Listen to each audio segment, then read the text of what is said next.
اللہ کے خاص بندوں کی ایک اہم پہچان یہ ہے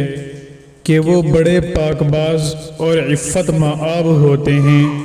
اور زنا اور بدکاری سے دور اور نفور رہتے ہیں۔ چنانچہ ان کی صفات بیان کرتے ہوئے فرمایا گیا وَلَا يَزْنُونَ، یعنی وہ زنا نہیں کرتے۔ غور کیا جائے تو معلوم ہوگا کہ زنا ایسا گھناؤنا جرم ہے جو متفقہ طور پر ہر مہذب سماج کی نظر میں بدترین عیب قرار دیا گیا ہے۔ یہ ایسا گناہ ہے جو دنیا میں فتنے و فساد کا سب سے بڑا سبب ہے۔ یہ انسانیت کی پیشانی پر سب سے بڑا داغ ہے اور لوگوں کی عزت و شرافت کی پامالی کی سب سے بڑی وجہ ہے۔ کوئی بھی شریف انسان کبھی بھی اس جرم کو گوارا نہیں کر سکتا، اور جس معاشرے میں بدکاری عام ہو جاتی ہے وہاں سے انسانی اقدار کا جنازہ نکل جاتا ہے اور حیوانیت پھیل جاتی ہے۔ اس لیے اسلام نے انسانیت کے تحفظ و بقا اور معاشرے میں امن و سکون کے استحکام کے لیے بدکاری کے تمام راستوں کو بند کرنے پر زور دیا ہے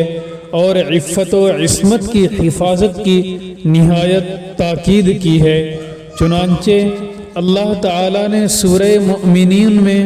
فلاح یاب اہل ایمان کی صفات کے ضمن میں ارشاد فرمایا والذین هم لفروجهم حافظون الا على ازواجهم او ما ملكت ايمانهم فانهم غير ملومين فمن ابتغى وراء ذلك فاولئك هم العادون، کہ اور جو اپنی شرمگاہوں کی حفاظت کرتے ہیں مگر اپنی بیویوں اور باندیوں پر کہ ان پر کچھ ملامت نہیں، اور جو اس کے علاوہ طلب کرتے ہیں تو وہی لوگ حد سے گزرنے والے ہیں۔ پھر آخر میں ان صفات اپنانے والوں کے لیے یہ بشارت سنائی اولئک هم الوارثون الذین یرثون الفردوس هم فیہا خالدون، کہ یہی لوگ وارث ہیں جو فردوس یعنی جنت کا جو سب سے اعلیٰ درجہ ہے اس کی میراث پائیں گے، وہ اس میں ہمیشہ رہیں گے۔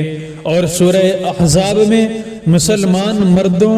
اور عورتوں کی صفات میں شرمگاہوں کی حفاظت کرنے کی صفت کو شامل کیا گیا اور اخیر میں فرمایا گیا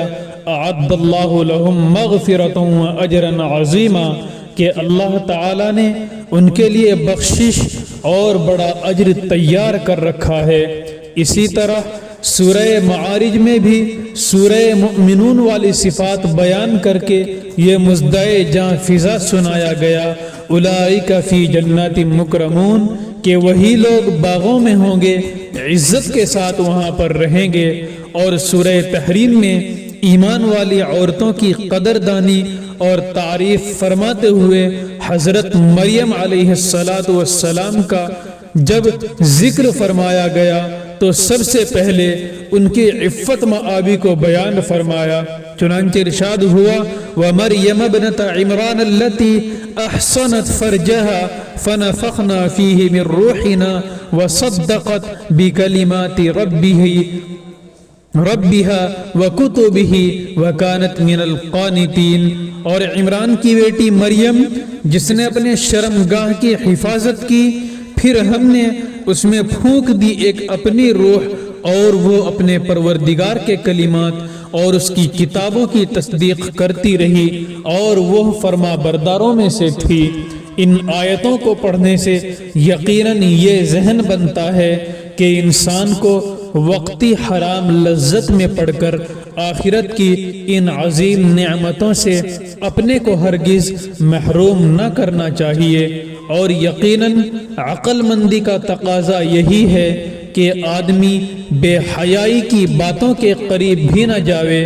اور اگر کبھی اس بارے میں کوتاہی ہو جائے تو فوراً سچی توبہ کرے اور ندامت کے ساتھ اللہ تعالیٰ سے معافی کا طالب ہو تو اس کو